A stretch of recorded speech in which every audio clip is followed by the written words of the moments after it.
Listener, we just wanted to put a quick content warning out there that this episode deals with alcoholism, so know that before you go any further. What's going on between you and this major? It's personal. You're a very suspicious man, Garibaldi. Ever try and uphold the law when nobody cares? The universe is run by the complex interweaving of three elements: energy, matter, and enlightened self-interest.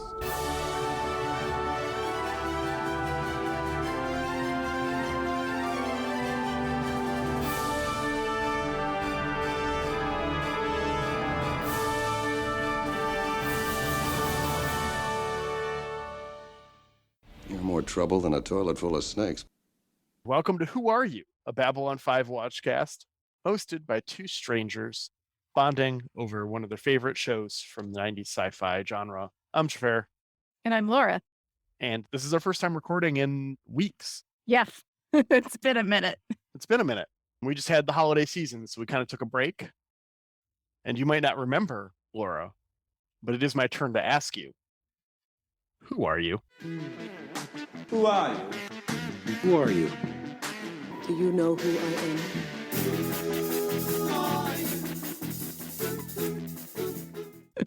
am? And I didn't remember, but apparently I am one of the co-hosts of the 49th most popular comedy podcast in Russia. That was a big surprise when I saw that email come across. Yeah, definitely not spam. Definitely not spam. Definitely so trustworthy that we didn't fact check it. We didn't feel the need to. Yeah, obviously we are at least Very the popular. 49th most popular Babylon 5 podcast. Mhm. Thank you, Carlos, no last name. Also the 179th most popular comedy podcast in the Netherlands. So I really got to wonder what that is, that 140, 130 difference there. Well, I wonder who's 180th most popular in the Netherlands. Who did Yeah. we beat? Who did we beat? I need to know. There must be more than 180 comedy podcasts in the Netherlands. There must be. I wonder what Facebook algorithm is feeding our podcast to the Netherlands and Russia so hard. I would love to know.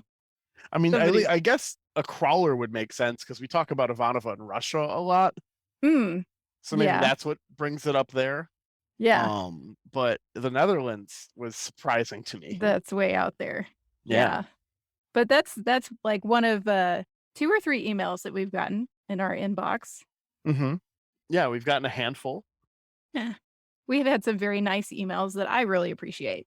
I really appreciated them. Francis sent us a lovely email, asked us to not spoil so much.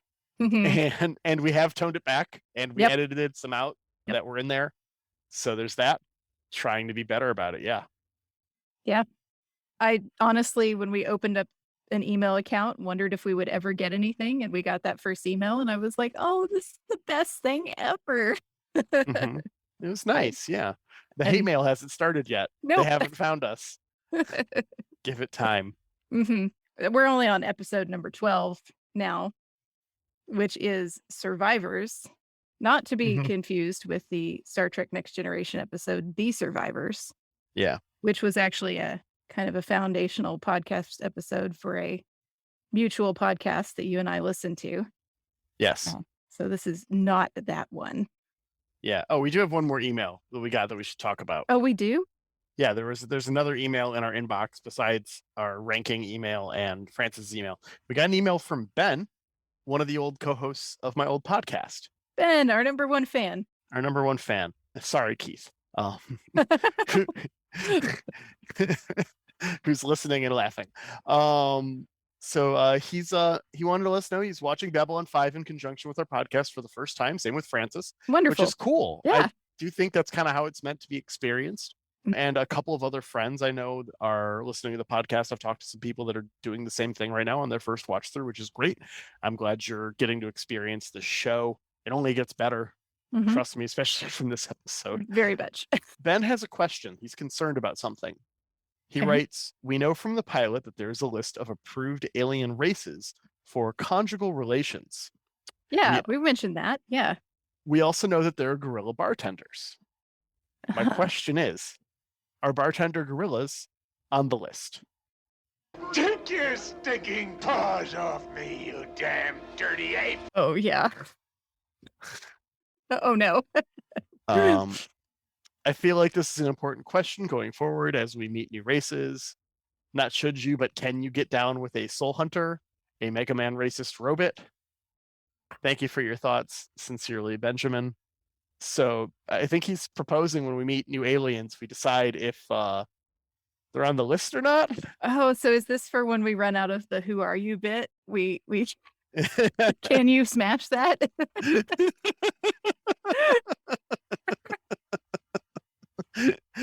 Quick, make a drop.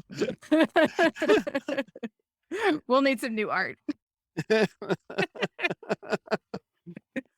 Oh boy. Thanks, Ben. That's a real turn in the podcast title. Who are you to can you smash that? I don't want to tell my mom to listen to Can You Smash That, all right? Yeah, my dad listens to this podcast. Oh boy, I'm sorry, Daddy. Hi, Laura's dad. I almost said Mr. in the last name, but I don't want to out you on the internet like that. Please don't. Yeah.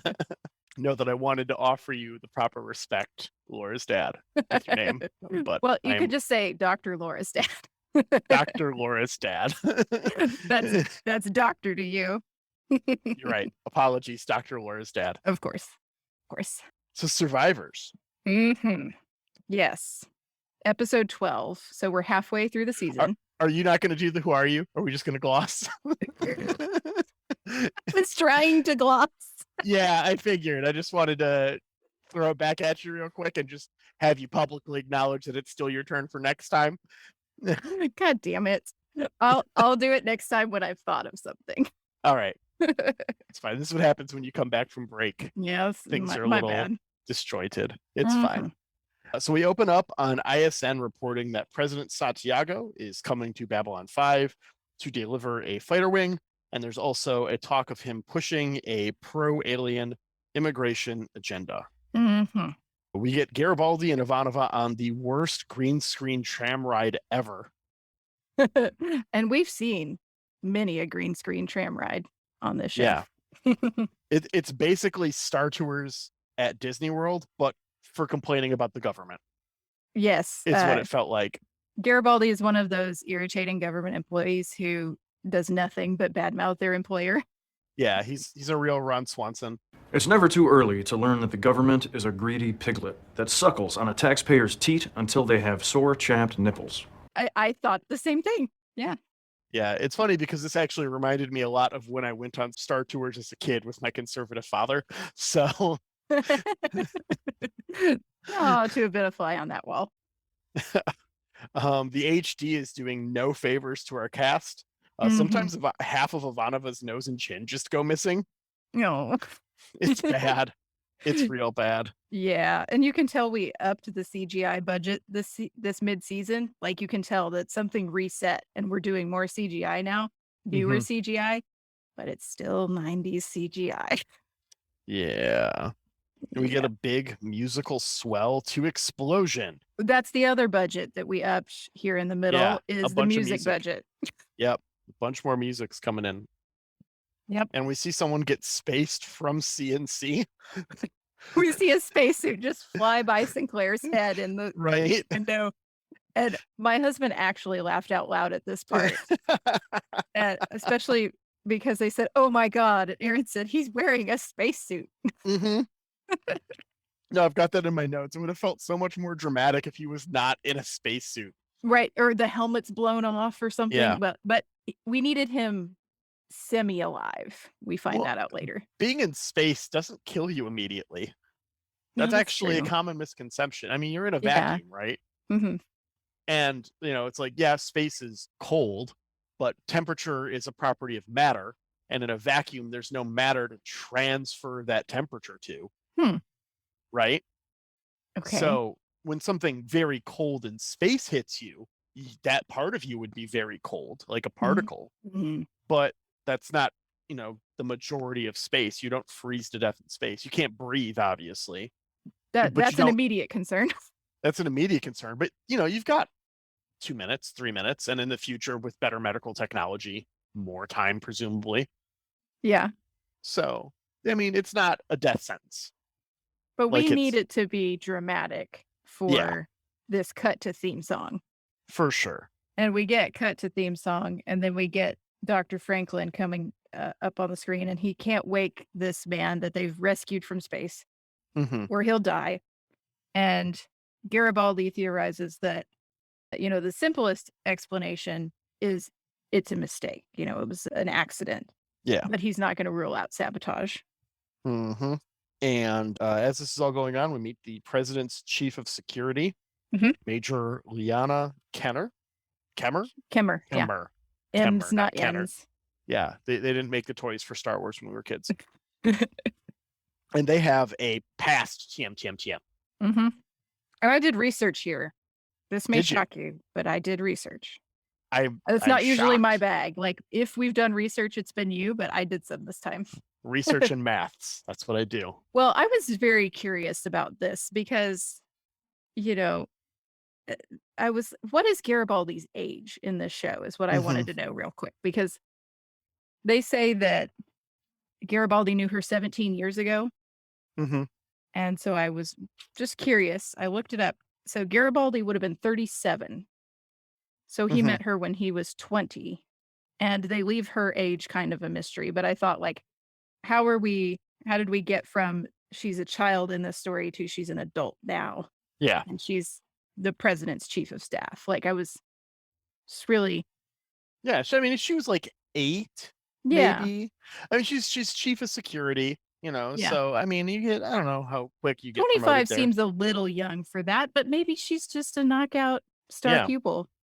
So it was interesting. I really needed to know that timeline for myself. Yeah, we get his age in the background of this episode when he's arrested, where we also learn his middle name. We'll get to that later. I didn't clock any of that background stuff, so I didn't see that his age was in there, and I had to go looking for it on the internet. So Major Kemmer here takes over the investigation rather forcefully. Garibaldi storms off. Sinclair follows him, gets no answers, and then G'Kar runs in to complain about a seating chart. I want to know from this little scene. And for some reason, I have a lot to say about G'Kar in this episode, even though he's like maybe 3 minutes total of screen time. I want to know how these Bree eat, because that's his beef with the seating chart. He doesn't want to sit next to the Bree because they eat like monsters or something. And I was like, how do they eat exactly? That horrifies the dude who eats live crawfish and a whole fucking boar's head. That is a question I need answered. Yeah. I mean, seating charts are the worst part of any event planning. Oh, fact. Yeah. Seating charts suck. Yeah. I never want to have to do one of those again in my life for anything. Yeah, this is a hilarious and very relatable problem. Yeah, it sucks. And while G'Kar is talking about this terrible offense, Garibaldi's anger gets the best of him, and he catches someone stealing. Sinclair breaks it up and sits down to talk to him about his past TM. And we get a tragic cop story. I love that he commits police brutality right in front of his boss and gets off because he has a cop story. Yeah, he's got a tragic cop story. You just don't understand him. That's 90% of police brutality. Listener, if only you could see the look on Xhafer's face. I haven't even started. How long have we been at this? And we're gonna rant. Right. We're like 5 minutes in the episode, man. Yeah, and I'm ready to go on an ACAB rant. Yeah. We'll save it for later because it's just as bad, if not worse, later. Yeah, we get more cop story. We get more cop story. We get this tragic cop story about how he was the only one who cared 17 years ago on Europa. And when he turned to the bottle for his problems, he met Liliana's dad and how she used to call him Uncle Mike, which is adorable. And he was sober for a while. And then there was an accident at a crime ring he was investigating. and they killed Liana's dad to try and get at him, and they blamed him for it. So this is like he was blackmailed, right, for killing Liana's dad. They were not blackmailed, set up. Right. And it happens again in this episode. This show likes cyclical. to frame our righteous male characters for crimes they didn't commit. Pilot episode, anyone? Right? Yeah. Well, it's like, this is the exact story of this episode. Like, Mhm. dude gets killed in like a space accident. Garibaldi gets framed for it and tries to clear his name to Liliana. Like, it's literally this whole episode is like in 30 seconds you get it. Yep. Only the president wasn't, involved in this time. She didn't even cry, y'all. Yeah. We find out. Yeah, because she's heartless, I guess. I don't know. Yeah, well, I mean, we hear that she didn't even cry, and then see her revive the coma patient to demand answers for questions. Says it was a bomb, says it was Garibaldi, and then dies. Yeah, she basically kills the patient to get some inadmissible evidence against Garibaldi. Right. We move to a conference room where the major justifies her actions and demands Garibaldi be suspended, which Sinclair follows through on. The classic, your badge and your gun. Mm-hmm. And me, your gun and your badge. He's going to take his stuff. Mm-hmm. Garibaldi goes back to his quarters, but a security guard is blocking the entry. And Liana and her goon are right there behind him and tell him that it's under seizure. And he unprofessionally tries to lay hands on Liana to convince her to talk to him, which has never worked on any military woman ever. Not once. And he is rightfully restrained by his own deputy. Right. I might have believed you, but then you just drank and ran like you always do. Like he always does this episode. Like, we get the whole story. We get it all in the first 5 minutes. They could have just called it. There's a lot of foreshadowing here. Well, and I want to point out that in our earlier scene where we get the cop story, Garibaldi says, Man, I need a drink. Water, straight up. Then we're going to get another thing in a couple scenes down. Yeah, we get one in a bit. Yeah. Well, I'll point it out when we get to it. They confirm a bomb. They find schematics and a bag of Centauri currency in Garibaldi's quarters. His argument that this is him being framed because he's not that sloppy, which amounts to, if it was me, you wouldn't know, which is not a good defense. When he could really just point out right here, you just let that guy go in my quarters by himself to find this evidence. Yeah. Why would you do that? It's very silly. He assaults an officer who works for him, by the way. Call station HR. Did it look to you like he kicked the guy in the crotch? Because I laughed. I did not catch that. And we get another one later that I'm going to point out. He gets 2 crotch shots in this episode. Yeah. And then he runs off because he's innocent. Right. And innocent people always should run. That makes sense. Yeah. That's how it works. Major Kemmer posts a station-wide alert to look for Garibaldi, which sets Ivanova and Sinclair off. Sinclair tells Kemmer to knock off this personal vendetta and has Ivanova escort her out of CNC, to which she says, You are going to resist, I hope. It was so spicy.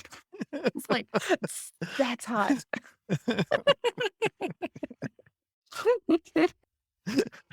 I learn things about myself sometimes. sometimes I knew things about myself and I learned where they came from. Xhafer needs an Ivanova. Got it. All right. Sinclair is hoping to find Garibaldi before Kemmer, and Ivanova orders a diagnostic that will preoccupy the communications array for hours. Just perfect. Yep, perfect. And I love small detail, but I loved that the lady that she's giving this order to and talking to, I recognized her from another CNC episode. Yeah. It was like, there's some nice continuity here. We had Jean-Ralphio come back a few times, and we've got this lady who was definitely seated next to Jean-Ralphio in a previous episode. So I was like, yeah, there's a handful that are like extras that are almost full cast members. They're in most episodes. They're continuous. I love it. I never noticed that before. When you're a child, you don't hold that much information in your head. Yeah. We cut to Garibaldi in a crowd, and they're playing some medieval knight fighting game. And this really caught my attention because knowing the technology at the time, they had this filmed and superimposed on top. Like they filmed a couple of knights fighting on a green screen. Oh, yeah. Cut it out, shrunk it down, and put it on the Jarek board. And man, like I wish I had that gig. Like doing the historical reenactment stuff that I've got the history, with and everything. I would fucking love to put on my silly clothes and sword fight for a sci-fi show sometime. Xhafer for Babylon 5 reboot. Yes. Yes. Bring back this small thing. JMS, tweet me, please. At me, bro. I will pay for my own travel and hotel room. I got my own stuff, man. I got all my own stuff. It's good. I'll bring the sword. We're good. Garibaldi rendezvous with Lando. Hello, what have we here? With Lando. You're crossing the streams there, buddy. Well, I made a Tom Jarek reference, so that's the chessboard on the Millennium Falcon. Right. I'm that much of a nerd that I know the name of that game. I'm sure my husband does too. Garibaldi rendezvous with Lando, who admits he would do it, but didn't, but he knows who might have. Ivanova and Kemmer talk shit. It's fun. Kemmer is going to use their ship's comms to contact a general at Earth, or maybe the convoy. It wasn't particularly clear. Yeah, somebody more important. Yeah. And then Lando points Garibaldi at Jakar. Of course. Yeah. Like, how does there's this no one even else. make sense? How does it, what would Jakar's motive possibly be for trying to kill the Earth president? We've got to echo back to the pilot, I guess, since Jakar was involved in that framing. Yeah. You framed one guy. Let's have him frame another. Frame another one. Yeah. Lando floats Garibaldi money because if Garibaldi can make it in this situation, maybe Lando can too someday. Yeah, he says that they're alike and that he understands what he's going through. And basically he's like, I'm helping you because I hope someday you'll help me. Yeah. Yeah. As much as I have already said that I don't love this episode, I do like parts of it. There's little elements here and there that I'm like, yes, that is perfect. Love it. And in this conversation, so Garibaldi goes to see Jakar, and Jakar is already expecting him because, of course, he's got the plants everywhere, right? And this is the second thing. Jakar offers Garibaldi a drink, and he refuses. So twice we've had a reference to alcohol, and we've refused it. That's something else, but I wanted to point it out. Jakar knows that Lando's blaming him. He admits that it was a good idea, but it wasn't his idea. But he tries to convince Garibaldi that he could turn the situation to his advantage and that he could escape to Narn. He could get him away to Narn and he'll be free and maybe could eventually return to Earth someday, with a little genetic modification and maybe some, agreements to report back to the Narn government. Yeah. So, just be our agent. Yeah. And he declares that the universe runs on three things: energy, matter, and enlightened self-interest. And I was like, this is the good writing I come for. Yeah. Not a good line. Not the cop story. I'm not here for that. Yeah. Yeah. Yeah.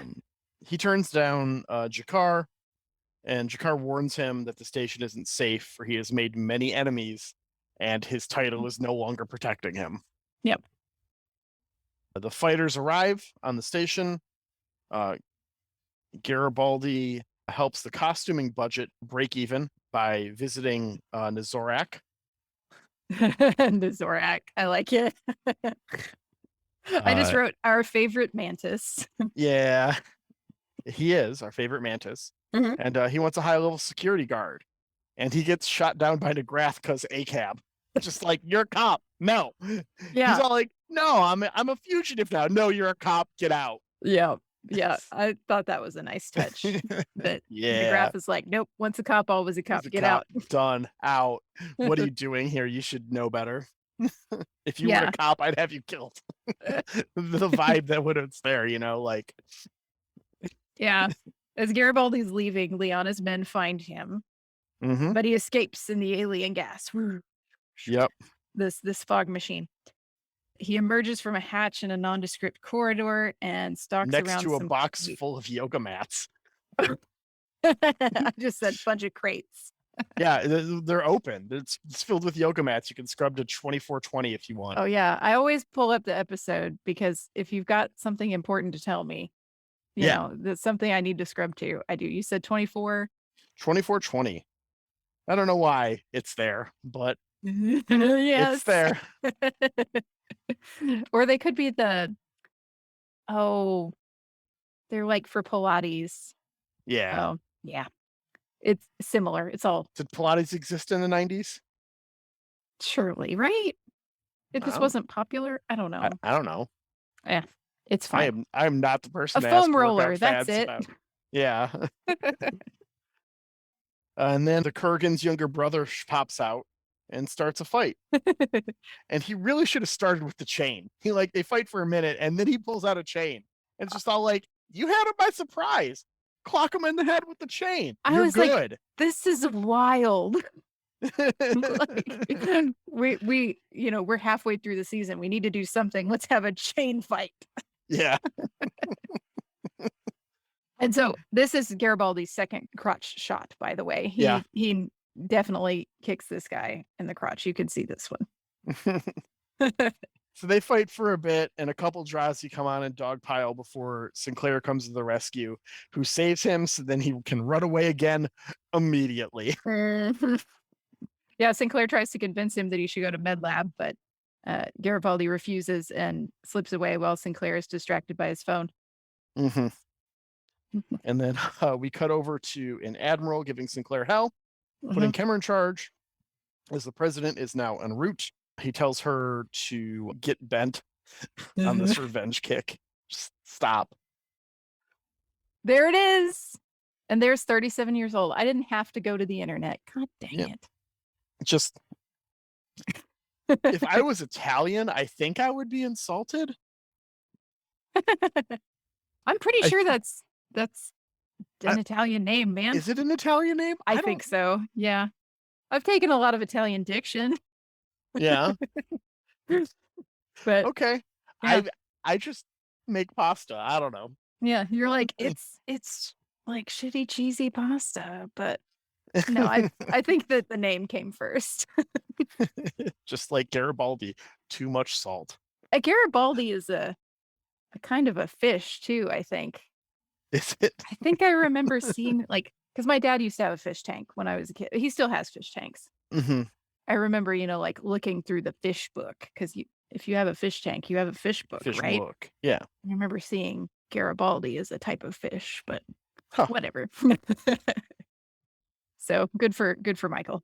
Yeah. Alfredo goes to the Happy Days bar, which is just a great name.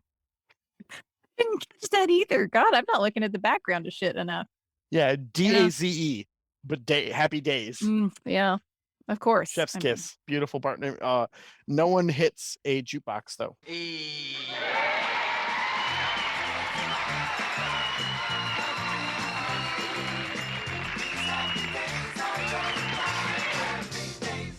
Nope. Which is a bummer. But what we do hit is the bottom of a bottle. Yeah. So the third time that Garibaldi gets offered a drink, he's trying to hide from a security guard who comes in and steals a guy's hat.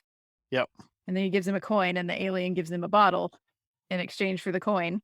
And this time, the third temptation of Michael Garibaldi, he can't refuse, and takes the drink and doesn't stop. And he gets loaded. We cut to him as a drunken mess. He drinks most of that bottle, which is presumably a fifth. Looked about that size. Sure. Gets super drunk, and then like trips on his way out of there and yells a shitty Yelp review on his way out the door. Great ambiance, terrific decor, friendly people. Yeah, this place should be on all the charter tours. See and experience the real Babylon 5.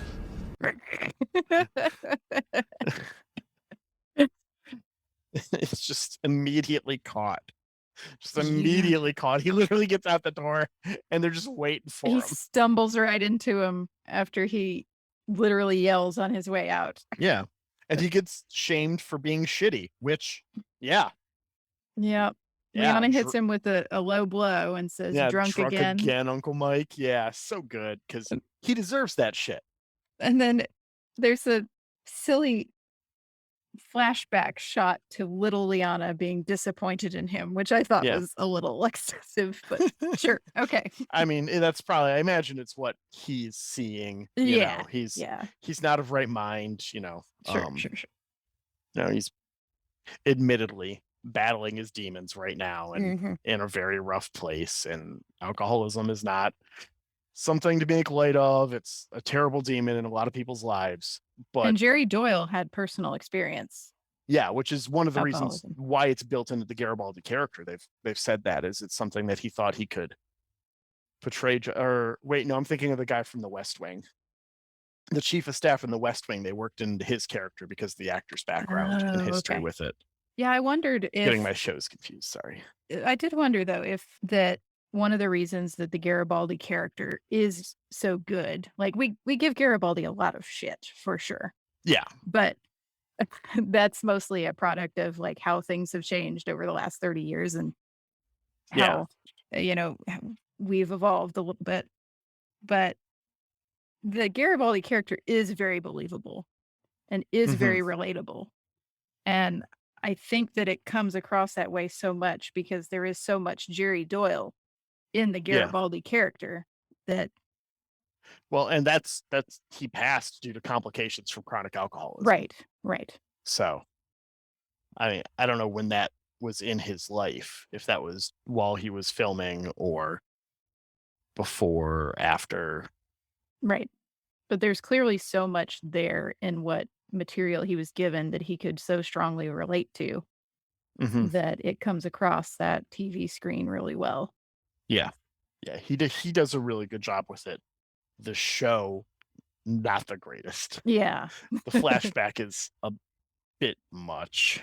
Yeah. I mean, heavy-handed, I would say. Yeah, for sure. And Cutter wants to go check the bays one last time. Garibaldi gets taken to his own office as the president arrives. We get a really tight Steadicam shot here that I really liked as Liana walks around the room, and it's like very focused on her, and like she doesn't move in the frame, but the background moves around her. Yeah, she's pacing her circle, and it follows her really well. They do a really good job with that shot. That's some excellent camera work there. Whoever recorded that, good job. Knowing that you're listening to our podcast about the show you worked on 30 years ago. I mean, obviously, we're the 49th most popular comedy podcast in Russia. It's true. My notes here say this is real Frakes bait. For those familiar with Jonathan Frakes' directing style. We find Sinclair figured out all in the background. Nolan planted the bomb and had all the xenophobic home guard literature around. Finally, they're ascribing a motive to someone as to why they would want to do this. Right. Like people just decide to just kill the president. Right. You know, like with no motive. Like it's not how this works. Yeah. So I'm glad that finally comes in. Because no one has once ascribed a motive to Garibaldi. Why? Why was he reaching for a gun? No. Why? What is the motive? Why on earth would I deliberately kill Harold? He was no real threat to me. It's true. Money. Like, besides you're drunk. Yeah. Yeah, you're drunk and you've got some money, so it must be you. Oh, because that's why you go to these kind of extreme actions. And then they talk about the president about to announce freer alien immigration to Earth. It all checks out. Kemmer gives the all clear for the president to come aboard at this moment. And Garibaldi's like, but we haven't figured it out yet. And she's like, there's no we, which is, I mean, she's wrong, but he's also wrong. Yeah. Two people can be wrong. After the all clear comes, Cutter confirms that the bays are clear. Mm-hmm. Why would that be in the wrong order? Yeah. And then Garibaldi casts suspicion on him. So they go to the bays to double check personally. And Cutter takes Kemmer out with a cattle prod just immediately. I love that we were intercutting here too with the president's about to dock. So we're seeing like the ships and also like Ivanova stage managing the whole thing, you know, bring up the lights, do this, do that. I was like, that's cute. I like it. Yeah. Kemmer hits her with the cattle prod, which, you know, like many things in this episode, we should have seen coming. Mm-hmm. And then they start a fight while Ivanova starts a needlessly dramatic countdown that stops exactly at 1, as it should. Yeah. Yeah. As Garibaldi is frantically screaming into the comm, abort, then drop. What was that? I've got 15 seconds left, so I'm going to let you scream some more. I'm so confused. Well, with the plot against the president stopped, we get catch up in Medbay as Sinclair explains all that they discovered. Garibaldi regrets turning to alcohol like always, and Sinclair reminds him he's not alone and doesn't need to. He doesn't need to take these things on alone and pile on that stress and then turn to alcohol. He has friends, and they can help him in his times of need. Even though you just totally ignored me every time I tried to help you this episode. Well, yeah, and please don't. Yeah. And if he hadn't ignored him at any point in this episode, he might not have had to have turned to the bottle again. Yeah. Yeah. So there's that. And then Sinclair gives him his stuff back. He gets his badge and his gun returned to him. We get a little bit about Santiago's speech on the station, encouraging the partnership between aliens and humans. Kemmer and Garibaldi talk, and they bury the hatchet. And she finally lets her hair down. I was going to say her hair Weird is choice. down in that universal signal that the uptight woman is now chilled out. Yeah. Just. I hate this trope. Don't do it, people. Right. It's terrible. Yeah. Like, oh, your character's female? Well, we're going to have you express emotion through your hairstyle as opposed to any normal means in which someone would communicate with you. Literally, though, her face is blank most of this episode. Yeah. Like, she's not doing any emoting with that face at all. And her hair comes down, and all of a sudden she can emote and now give him a hug. And yeah, this is tired. Don't do it. Yeah. She apologizes for that wrongful arrest. Garibaldi accepts it. Garibaldi also tells her that we died inside 17 years ago, but we're episode title. Did you catch that? Yeah. And that's it. She goes off to the next assignment. And that's the episode. Yeah, I was really grateful when they have their hug at the end. I was really afraid it was going to try to take like a romantic turn. And I was like, no, please don't do it. I was, like I knew that didn't happen. And I'm really glad it didn't happen. But it gets dangerously close to signaling that might happen. And I'm just like, bro, you're her Uncle Mike. A lesser show would have done it though. And you know it. In the 90s. 100%. 100% a lesser show in the 90s would have. You are absolutely correct. But we're not watching a lesser show. Yeah. Thank goodness. We're watching Babylon 5. And that's the episode. Next week, we'll be watching season 1, episode 13, Signs Importance, which is actually the name of the season. Yeah. So I'm feeling like this is going to be a significant one. Yeah. I believe it is. We'll see. Babylon 5's fighter pilots battle a fleet of space raiders who attempt to abduct a Centauri nobleman and a valuable historical relic.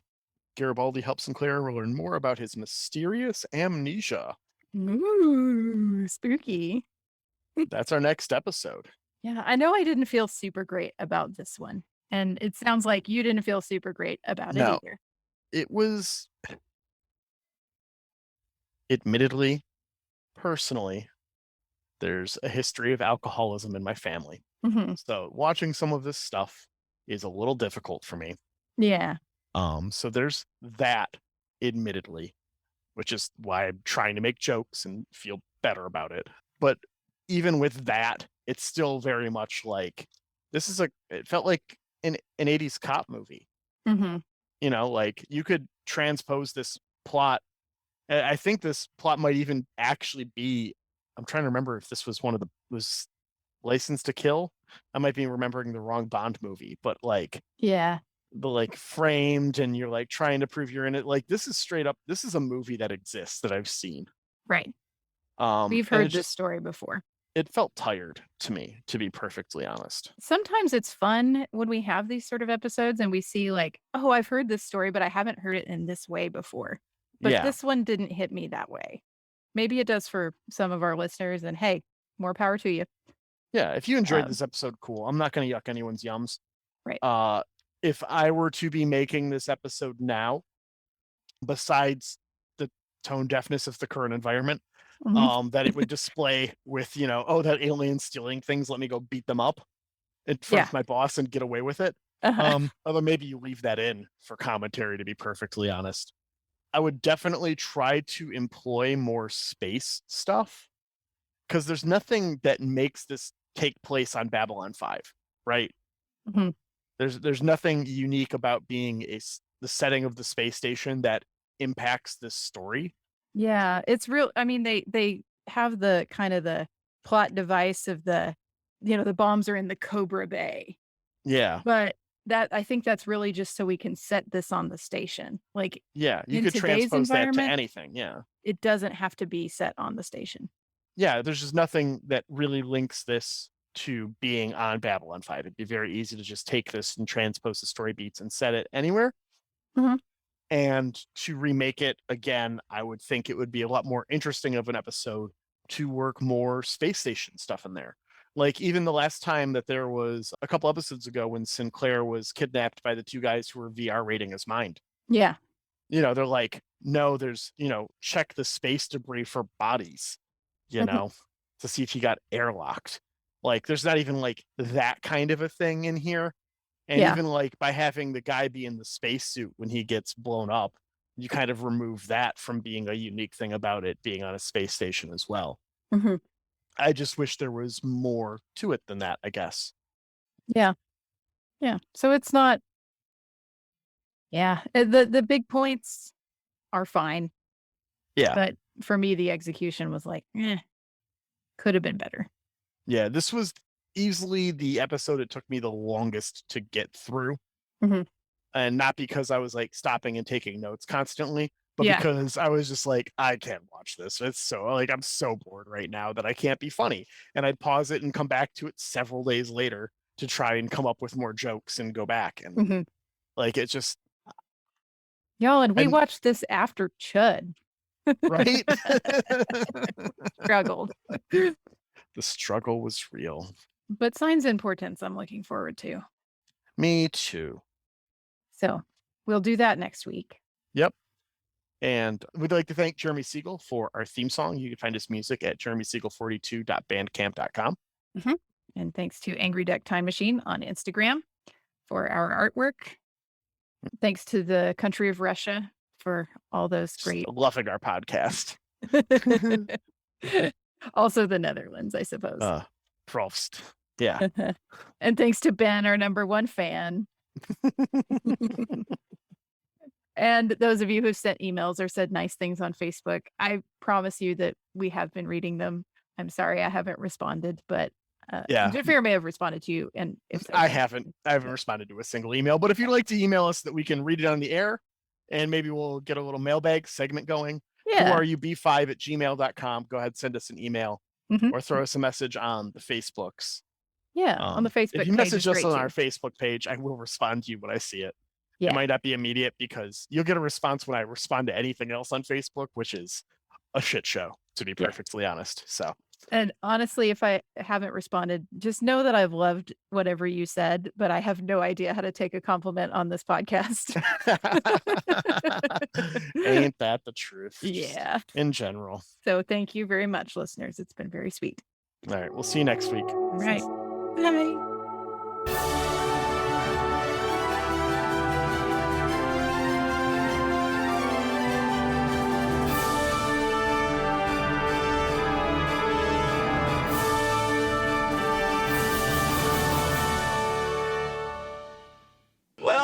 girls, it's been a slice.